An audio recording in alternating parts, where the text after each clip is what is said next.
Assalamu alaikum. This session will talk about double entry bookkeeping.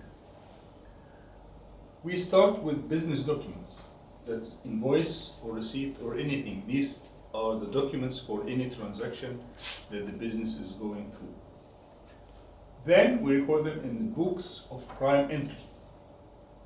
This is a bookkeeping. Books of prime entry is purchase journal or purchase return journal or sales journal or sales return journal or cash book, or if not any of these, it will be general journal.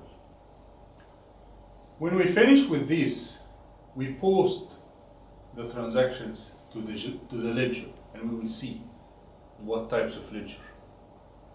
So the process is, we start with a document, then we record it in books of prime entry, then we post it to the ledger.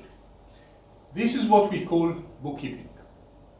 Accounting, if you remember in the first session, is a process of 4 steps. The first 2 steps are recording and classifying. Summarizing and reporting are the other 2 steps added to the bookkeeping. So bookkeeping is actually part of accounting.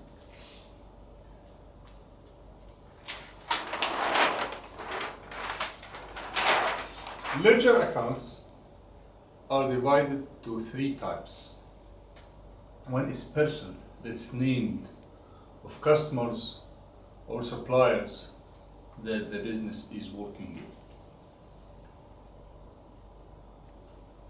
For example, we have trade payables, that's for credit suppliers, and we have trade receivables for credit customers. When we talk about suppliers and customers, we are talking about the ongoing business suppliers and ongoing business customers. Because you will see that, for example, you have long-term creditors who are providing us with assets or non-current assets that will be classified under other payables, or customers who are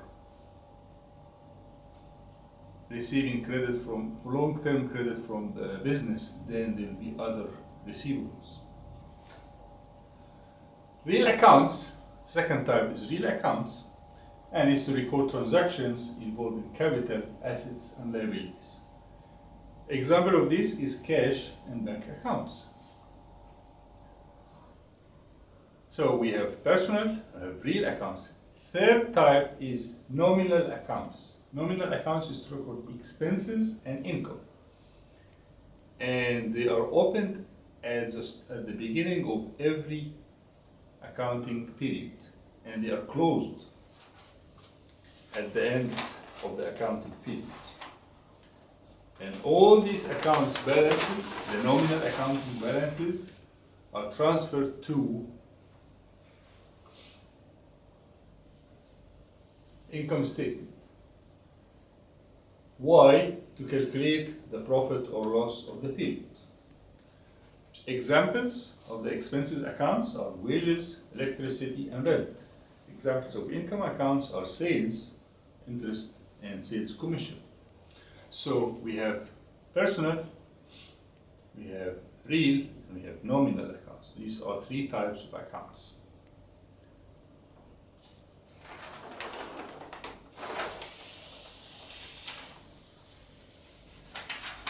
Ledger is divided to sub-ledgers. You can see sub-ledgers for sales ledger, purchase ledger, and general ledger.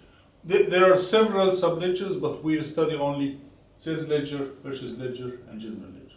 Using the same example that we have in the previous session, Mr. Adam established the ABC business, and the first thing was to deposit $3,000. So the bank was debit of $3,000. That's the capital. So this is a ledger account. It's a T form, and we have the debit side on the left and the credit side on the right. And whenever this account is debited, it's entered here, and the credit part is the capital account. So you can see the 3,000 here.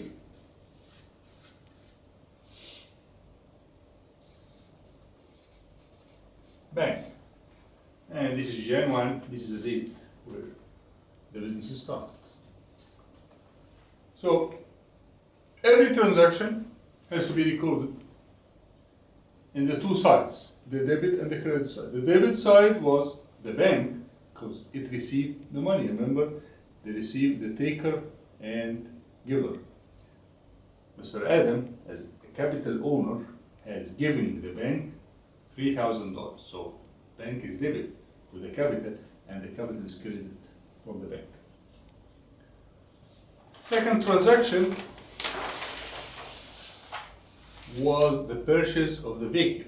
We purchased the $6,000 delivery van. So the delivery van is here, $6,000. Credit to XYZ. While XYZ, that's other payable because it's a long-term asset, is debited from motor vehicle account. And this is then 10. This is the date when the purchase took place. So this transaction has two sides. The debit side is a motor vehicle, the asset account debit, and the credit is XYZ. XYZ has a credit from motor vehicle. Third transaction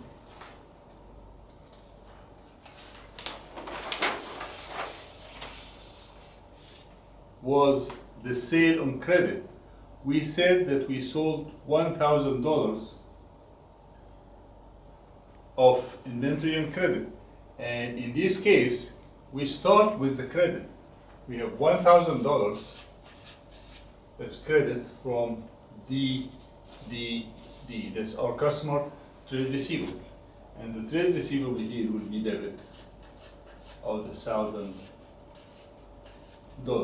Why we said that? Because the customer received the goods from the business, which means that the customer is debit, while the sales has given the inventory, so that's $1,000.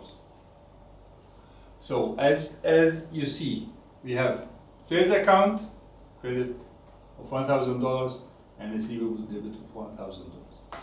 This is simply the ledger.